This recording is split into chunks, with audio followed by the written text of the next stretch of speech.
Hey Jessica, Hi there. how's it going? Doing pretty good. How about yourself? Yeah, I'm good. I'm really good. Appreciate you jumping on, taking the time to chat with me, be on the podcast, and hear a little bit more about your background and perspective. Yeah, thanks for having me. Awesome. I'm calling in from Portland, Oregon today, where it is once again raining after a very lovely spring week. Um, let's see. I've been here for 15 years. I grew up in Eugene. I spent quite a while early in my career in LA, and that's how I found my way into the product management and technology world, working for a small startup down there, and then eventually making my way up here to Nike, which was my first foray into the big enterprise technology space. And then my last foray into the enterprise Fortune 500 technology space. I've been in product for close to 20 years now, mostly in startups, but like I said, a bit of time at Nike. And now we work with companies of all shapes and sizes, providing fractional product management consulting services.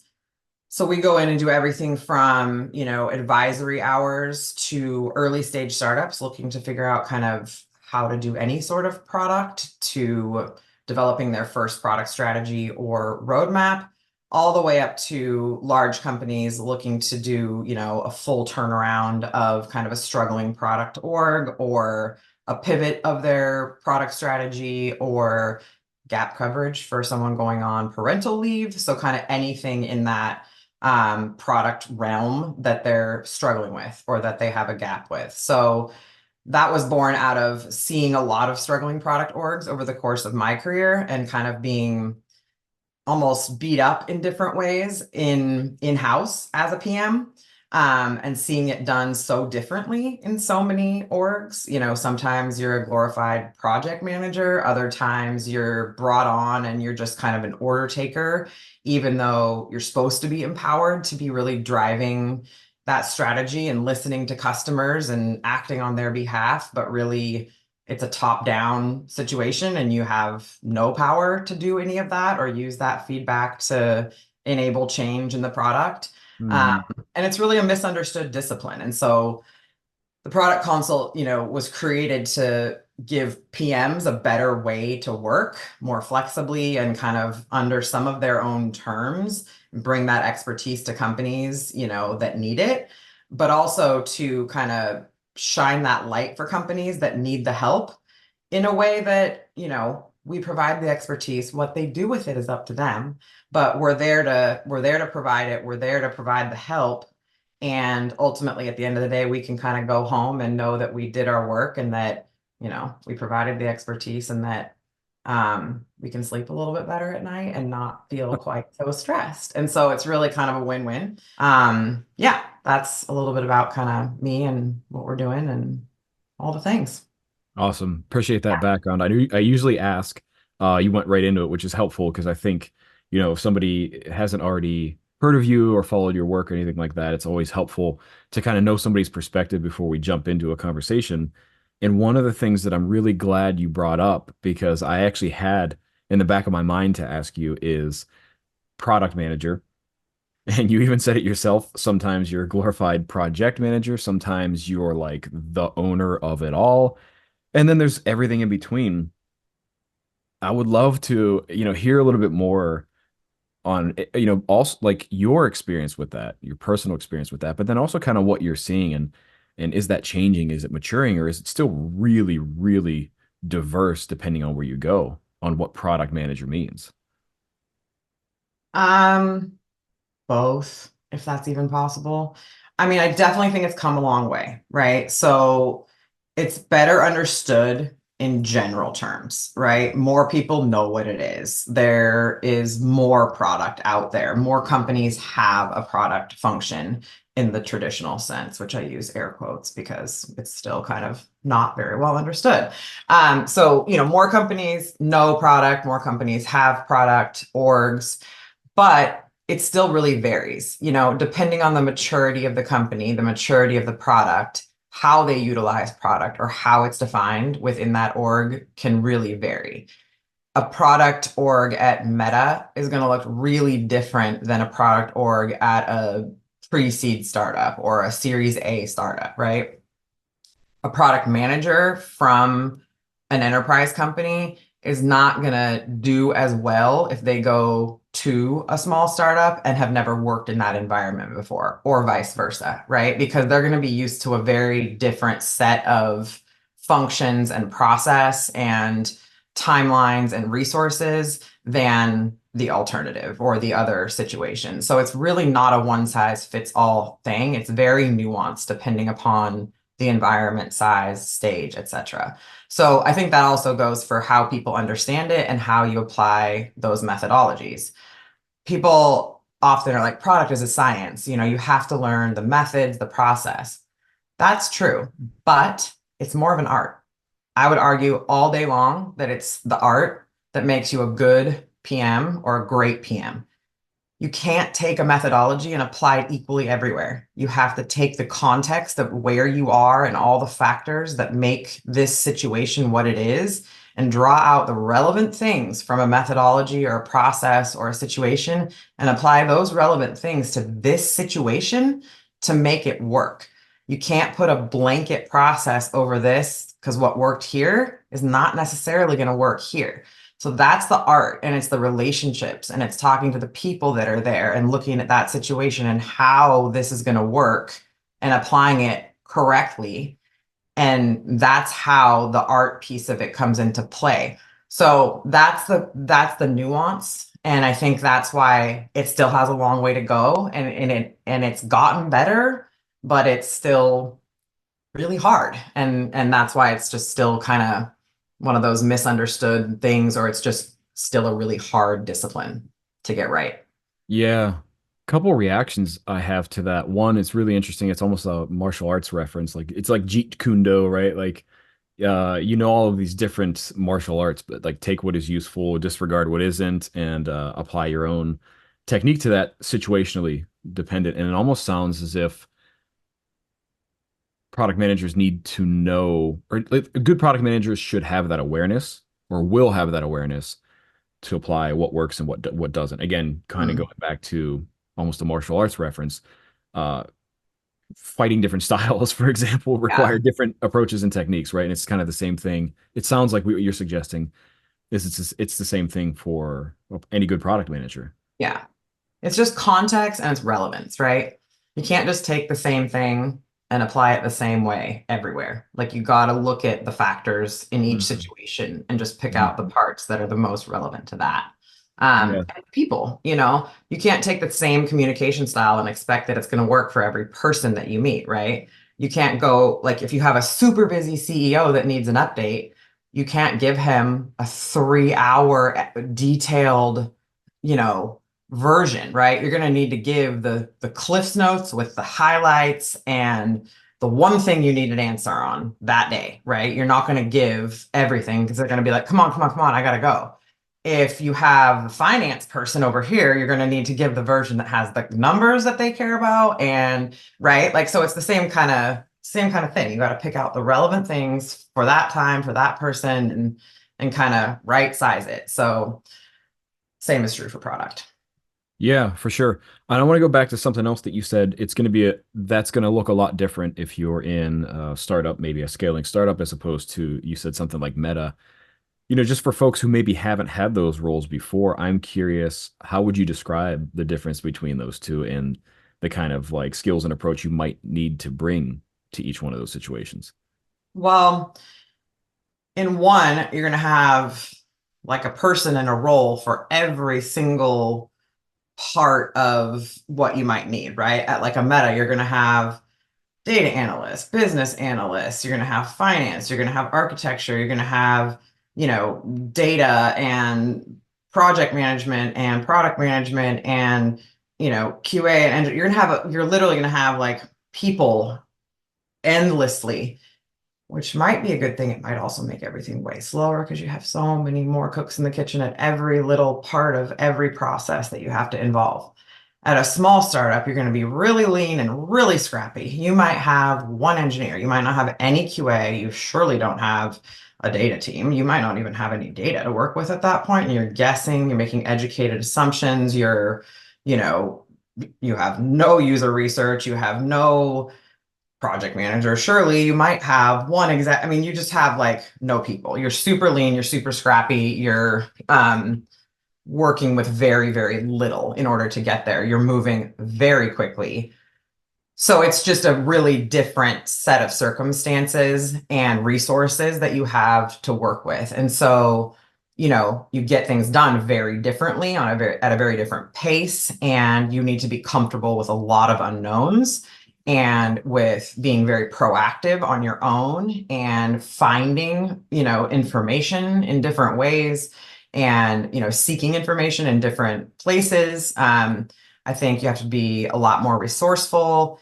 I think on the flip side, you have to, so like for example, myself at Nike, I was used to small startups.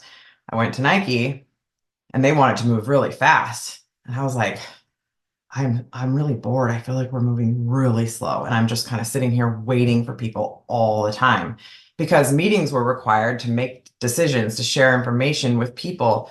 And it was just a lot of waiting because, you had to gut check everything with all these different parties along the way in order to do everything. And that just slowed everything down. But that was the red tape. That's the bureaucracy. That's the process that has to be, gone through in order to get things done. And so, it's just a very different working model, and it's, neither is right or wrong per se, but like the personality and the style and the day to day it's very different for the people involved. So it's not necessarily, it does require different skills. I think, especially on the lean side, like you have to be a lot more self-reliant, a lot more proactive, a lot more, resourceful just in yourself and going out and doing those things and not sitting there and waiting for someone to do it for you or waiting for it to fall in your lap. And on the flip side, you have to be patient and know kind of when and what to do. And it's just a very different style. So, Yeah.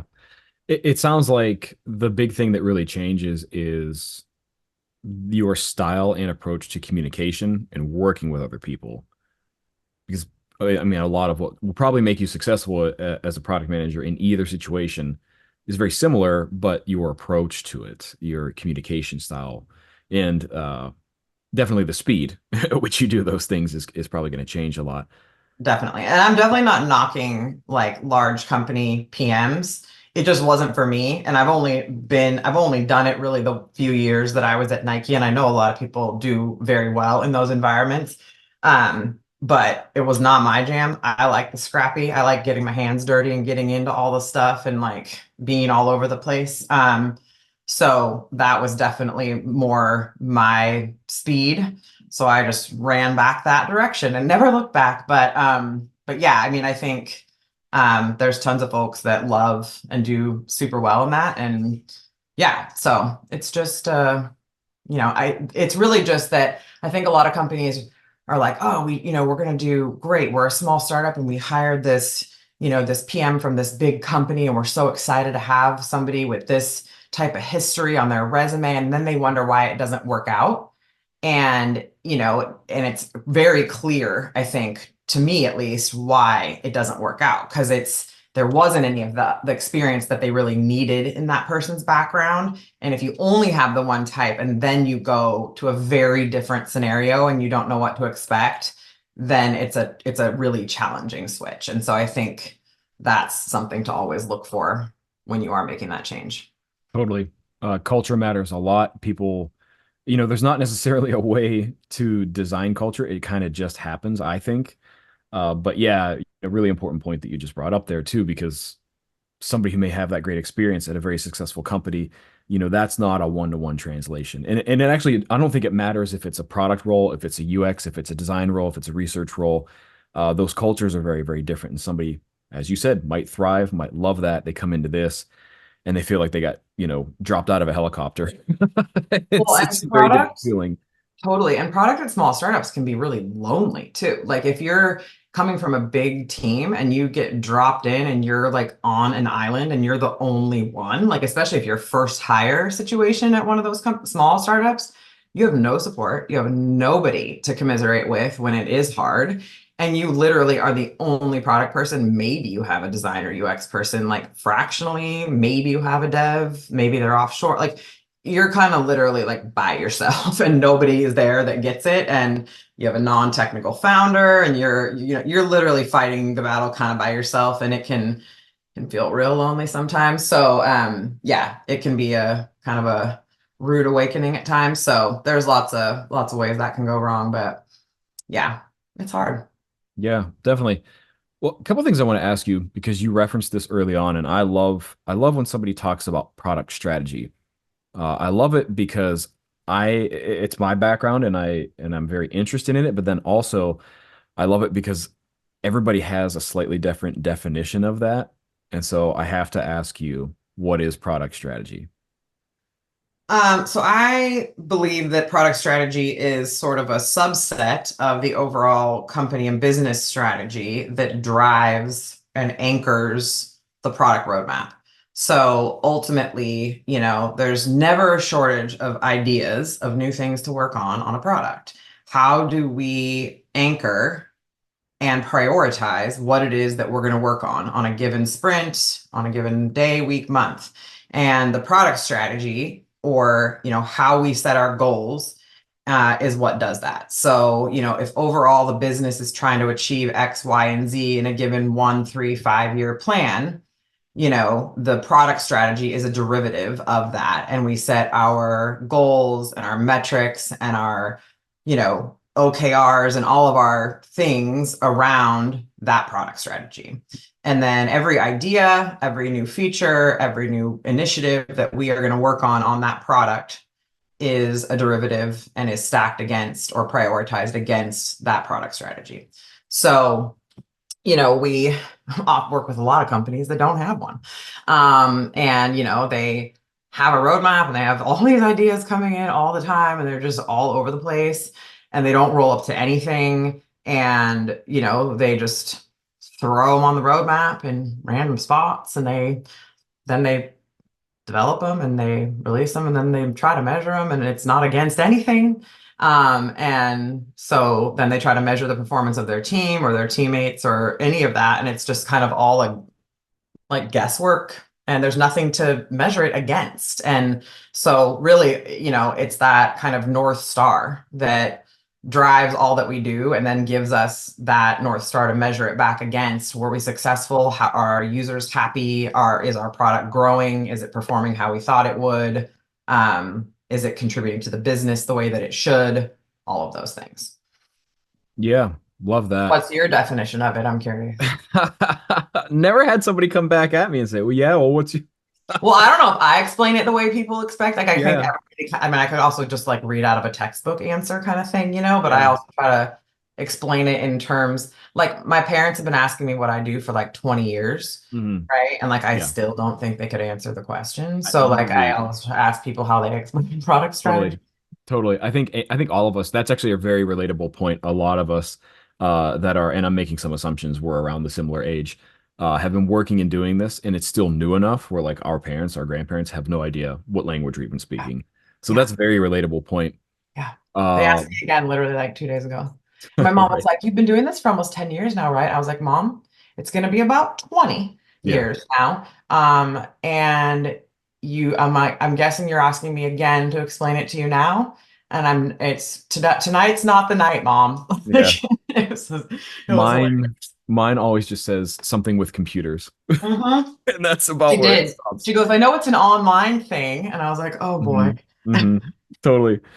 But I will definitely answer for you. So, for me, the definition of product strategy I've always given is it's a collection of decisions, hopefully in some like sort of priority rank order that help us move the business forward in the thing that we say we want to do, right? So, it very much like you've outlined in your definition is I have to think you got to set up some pretty clear goals, and those things can change. That's fine. This does not have to be written on a stone tablet, but as a company, we ought to say these are the things that this is what our company is about. This is what we aim to serve or put out in the world, and we have products and services that are meant to do that.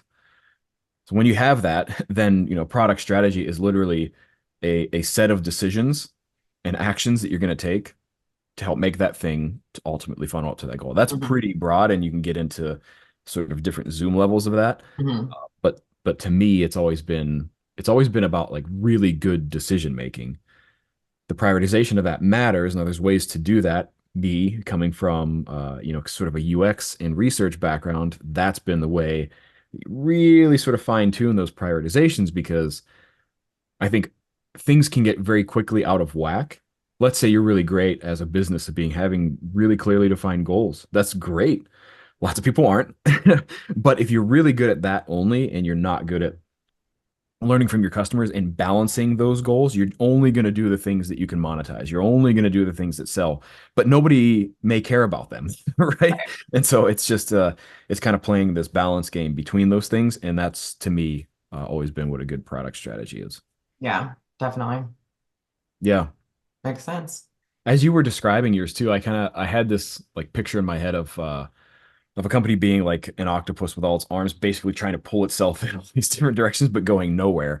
If things are just getting thrown on the roadmap, if people are just like making roadmaps, which I know in and of itself is a bit of a prickly subject, depending on who you talk to. Mhm. But those things don't matter so much, other than to say movement does not equal progress, and there's a lot of movement that can happen. That's just a lot of churn and a lot of waste. Indeed, there is Yeah. so much. Well, I got to ask you because I'm passionate about it. I know a lot of the folks listening to this are probably passionate about it to say, where's research come into this, right? Understanding full disclosure, there's different folks like if you're if you're in a completely net new 0 to 1 type startup, maybe you don't have that and you're Mhm. going to get it, or all the way up to yeah, big company like Meta or Nike or whoever that might be that has more data than it knows what to do with. But what part does user and customer research play in creating a product strategy for you? I mean, it should play a massive part always. I think early on, especially, it has to play, ideally an ongoing part all the time. You can only do so much with assumptions and hunches. I mean, I'm also a huge believer in trusting your gut and not overanalyzing things and turning into analysis paralysis by doing too much research and never taking action and then learning and iterating from that, because I also think that that's very important. There's a balance between research, action, and then just iterating.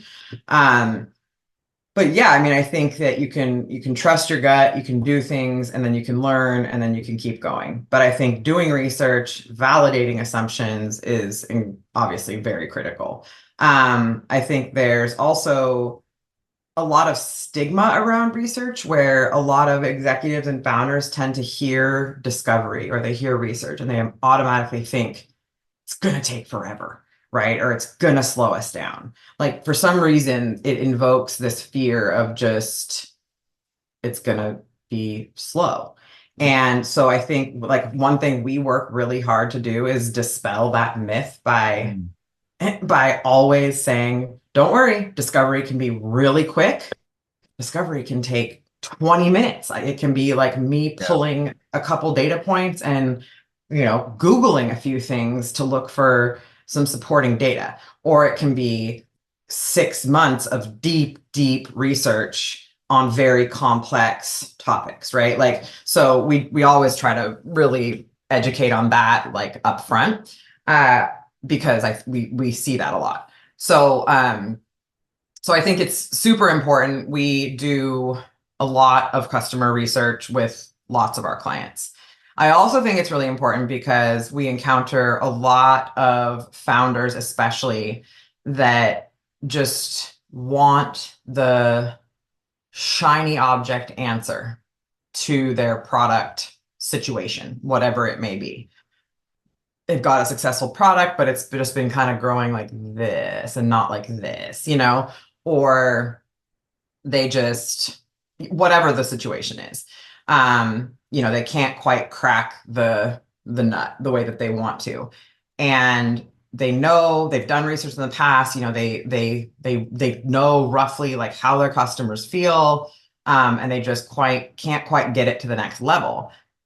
But ultimately, a lot of the time, we find that they know their customers and there's other things that they're not paying attention to, whether it's there are learnings there and they've just chosen not to act on those specific learnings. They've chosen to act on the other ones, and those aren't the ones that are going to move the needle.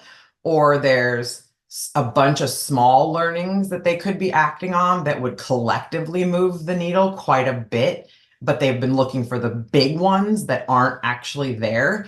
So there's little things like that that I think sometimes people are like looking for these aha moments. And in reality, it's the sum of many, many small parts that are broken that make the biggest difference, especially if it's a more mature Yeah. product that's like been around for quite some time. So I think there's so many ways that research is impactful. I also think a lot of research that's done, and it very much depends on who's conducting it and how experienced they are, but the way that we ask questions is can make or break the quality of the research that you do. If you're asking leading questions, if you're asking the wrong questions, if you're, how you're doing the research, if you're watching someone interact with a screen versus asking them a question about something on the screen, if you're just whatever the type is or how you're kind of gathering information about what it is they're doing or what they would do. So it just really very much depends, and there's so many ways you can do it and so many ways you can go wrong with it, that what you actually get out of it and then what you do with what you get out of it, there's just many nuances to it, like everything else. So getting companies to do it and invest in it, Hmm. then getting it right, then trying to learn the right things. And there's just a lot to it. But it's so valuable. And I wish more companies invested in it and did more of it. Totally. Totally. Love that. Love several points that you made. And, I feel like my job in these conversations on a podcast is trying to like distill everything down into succinct Yeah, points. I know, because I could keep Uh, talking forever, obviously. no, but it's really, really good because there's a couple things here. The first one I love that you call it out, which is there's doing research quickly, and then they're spending a lot of time on stuff. For me, I would distill all that down to confidence. How much confidence do you need to move forward on something, right? Mhm. Because can we get that from 20 minutes? Or do we actually need 6 months? The answer is yes to both, depending on the level of confidence you need. Or like Uh, how big is the thing that you're trying to learn? yeah, Like, the risk. Well, so that was the other thing I was going to say. I was going to kind of package up the rest of what you're talking about too, is there's always a certain appetite for risk. Now, don't get me wrong, having a big appetite for risk is fine, but things can go pretty wildly off the rails just having a big appetite for risk. That can be an ego thing, right? mhm. And I was just talking with somebody the other day about this, where I have often, especially recently, talked about like UX research, product research specifically, as risk mitigation. And the reason I've done that is because I feel like, to your point, like I wish more people did it, I wish more people invested in it. There's one thing, and you even said yourself, a lot of times there's like initial aversion to this. It's going to take longer. It's going to do this. It's going to do that. I used the example recently where, you don't hire a lawyer and say, like, what's the ROI we're going to get from working with this lawyer? Like, you don't ever ask that question, right? Because it's not about the ROI, it's about risk aversion. And that's actually the kind of the same thing with customer research and feedback and UX research, all that stuff that you would apply towards making product decisions, Mhm. So I package those two things up. I'll ask you if I distilled those thoughts well, and of course, any reaction you have to that. Yeah, no, you definitely did. You definitely did. I think the difference with that example is that like companies, at least where they have products that already exist that are generating revenue and that are profitable, the risk is lessened, or they don't feel it because they're already making money. And they're like, well, people already like our product. They're already buying it. And, Yeah. we're making money. So, if we do this, obviously we could just turn it off if it doesn't go great, or, like that kind of thing. Like it's a Yeah. little bit like that they don't feel the risk is there, because I think for early stage startups, it's there more. But founders then feel like emotionally and attached to their ideas, and they feel so convinced by them that Mhm.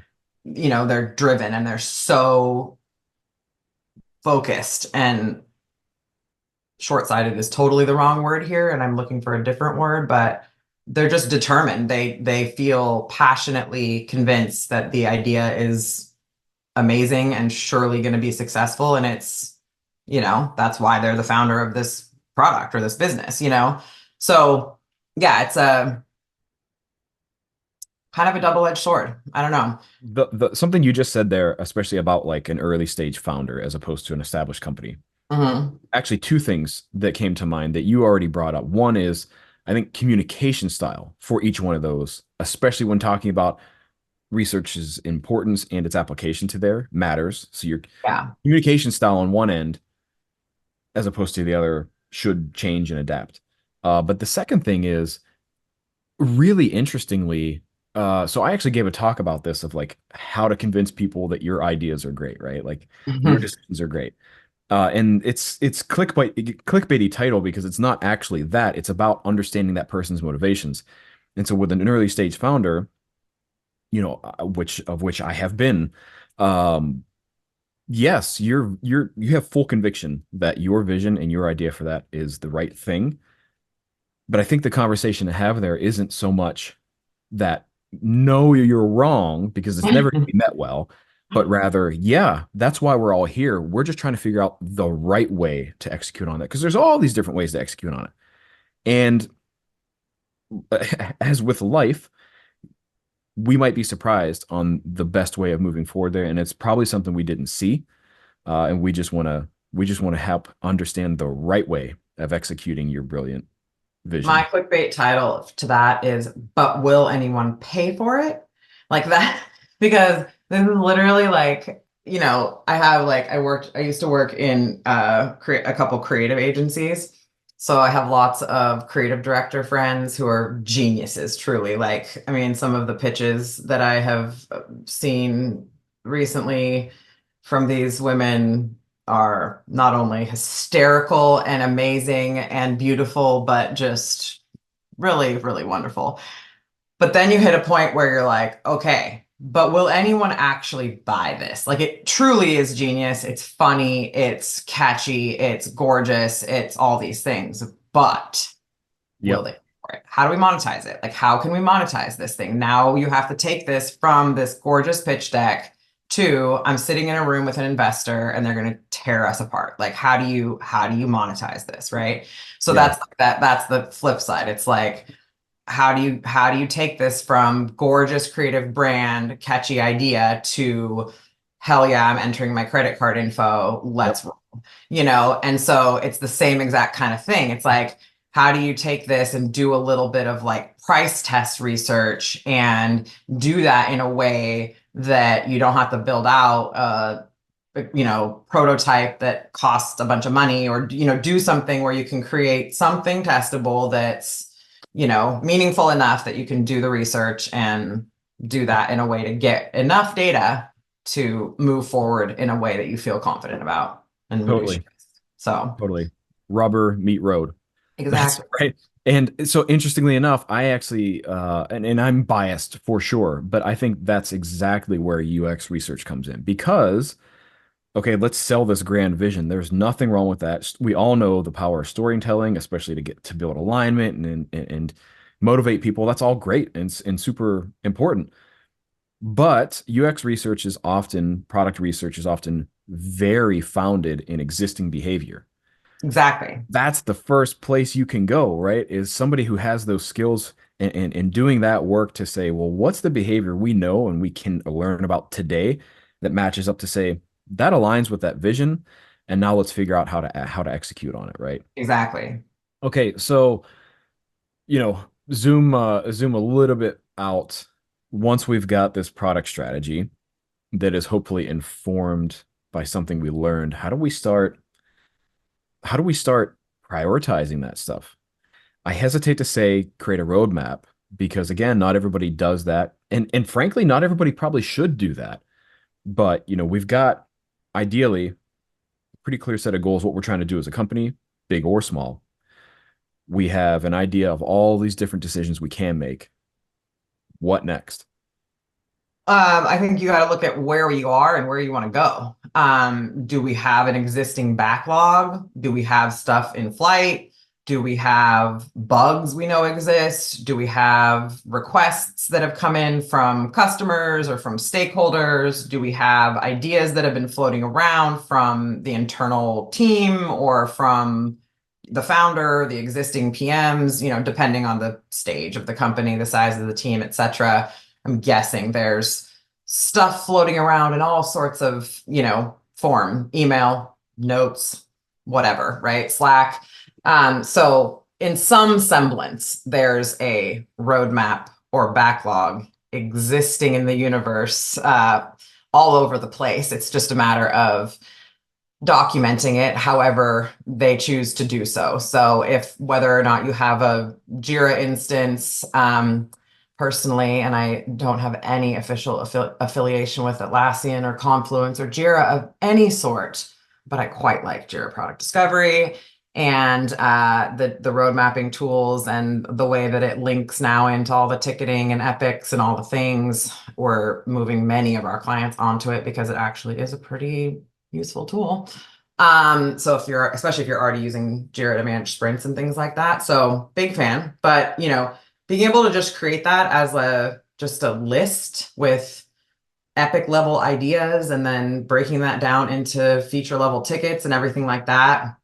And just starting to have a loosely prioritized top down list of ideas and then going from there, breaking it down into ticket level work. If you have certain things that are ready to go that are really high value, and starting the process from there. I think creating a roadmap is great, right? I think it makes sense to have one. I don't think it makes sense to build it out past 2 months ever. Things change too quickly unless you're doing a massive re-platform or you have, much longer strategic initiatives in flight, which of course require much farther in advanced planning, architecture, et cetera. Of course, those things have to be planned farther out than a couple of months. But I always advocate to have a roadmap that has a line on it where the stuff that's in progress stops and everything else is up for fluctuation, down below, because your Yeah. priorities are going to change based on customer feedback, based on high priority hot fixes that come in, or new ideas that you quickly determine have a massive ROI that you want to get in there quickly, or whatever. And so I think you want to stay agile in that sense and make room for those things to come in quickly if they need to. And that's the nature of good product, is making sure you can accommodate those if you want to. Yeah. So that's what's next. Yeah, really, really strongly agree with that. And even, with our own product, Aurelius, we have a lot of customers ask, like, yeah, do you share a roadmap? And I said, we're always happy to talk about that. We don't typically plan beyond 3 months because anything after that is fiction. The world changes too much too quickly. And I think if you're stubbornly planning those things, I mean, if it makes you feel better, that's fine, but it's probably a waste of time and you're almost certain to change it, which is And then totally you've fine. wasted all the time on like quarterly planning and like all these things. And it's like, okay, Yeah. so now we got to communicate to everyone that it's changed again. And it's just like all this time spent on planning and then changing the plan and then communicating the change. And it's just overhead that's unnecessary. Yeah. So, Yeah, and even just to really tie it back to something we've already discussed is behaviors and expectation change enough. And you should be mhm. constantly learning from those people. And it should influence those changes that you should Yeah. actually lean into that. That's a good idea. Yeah. Um, Yep. so Flexibility. yeah, 100%. I realize that we're kind of coming up close to the end of our time together. I got to be respectful of that for you. Appreciate Uh, it. is there anything else that you want to share with folks today that we didn't have a chance to talk about? Well, the last thing I would say, I mean, and I don't know if you've encountered this, but we would hear a lot of people say product can't be effective as a consultant or part-time or not in-house. And it's just factually untrue. And so trying to help people avoid the pitfalls of not having some help in lieu of full-time help because something is better than nothing. And to your point earlier about, attorneys, it's like avoiding risk. I kind of think of product the same way, right? If you're not going to have full-time product in-house in your early stage, having some advisement is better than having nothing because it can help you avoid some of the huge mistakes and pitfalls that can make or break a startup early on. And, you don't have to go without it. There are options out there now available, fractionally, part-time consultant, short-term, flexible, all that kind of stuff that didn't really exist, a number of years ago. And it doesn't have to be all or nothing. So I think as this fractional rise has kind of taken place, there's still a lot of people that are kind of skeptical. And, we've built a decently sized business on that, and we do it every day, and it's hugely helpful. So I would just say, encourage people to learn more about that kind of thing and leverage it because it's really valuable, and we've helped a lot of early stage startups kind of avoid some really huge missteps by leveraging that. So That's the awesome. Yeah, same is true for UX design and research as well, by the way. We yeah, help lots of totally agree. people find those folks also. Totally agree. And I love that perspective too, because even if it's a huge company, I think having an outside fresh set of eyes, it's the whole reason you hire consultants to begin with. So Yeah. yeah, I do. I love it. I think that there's value in that. Yeah, Uh, that the objective perspective is one of the biggest things people get out of it that they don't plan on, right? It's just yeah, like, oh, you've had the same product team forever. Somebody goes on parental leave. They bring us in for like 4 months, and it's a new set of very experienced product eyes that you didn't have, and everyone else has been there for 3, 4 years. And all of a sudden, this person's like, "Ooh, we could tweak this process just a little bit like this," and everyone's like, why didn't we think of that? That's exactly what we need to do. yeah, Oh my gosh, that just improved things with engineering. This has been broken for 2 years. We didn't even realize why. I mean, it's like light bulb moments right and left that people didn't yeah, even recognize. It's like low hanging fruit all over the place that people just were kind of missing because they have been looking at it forever, you know? totally. Yeah, Yeah. that's definitely it. Same true for product ideas, team stuff, ops stuff. Yeah, So, yeah. definitely. Um, so Jessica, one of the ways I like to end every episode is asking our guest if I fell off a cliff or developed temporary amnesia and somebody came to you and said, "Hey, I heard you were on that podcast. What was that all about?" How would you answer that question succinctly? It was all about, let's see, the value of great product management, user research, listening to customers, um, and making good product decisions in the environment that you're in. I don't know. That wasn't very succinct. No, it was pretty succinct. Okay. That'll work. I think that'll cut ice. Okay. Well, I really appreciate you jumping on, having a chat today. And Yes, it was great to meet you. Great to yeah, talk to you. yeah, likewise. So we're gonna have links to Jessica's company where you can find things that they write about the work that they do and all that stuff in the show notes to where you listen to this episode. And just have to say thank you again. Really enjoyed the conversation. Thank you so much. All right, everybody. We'll see you next time.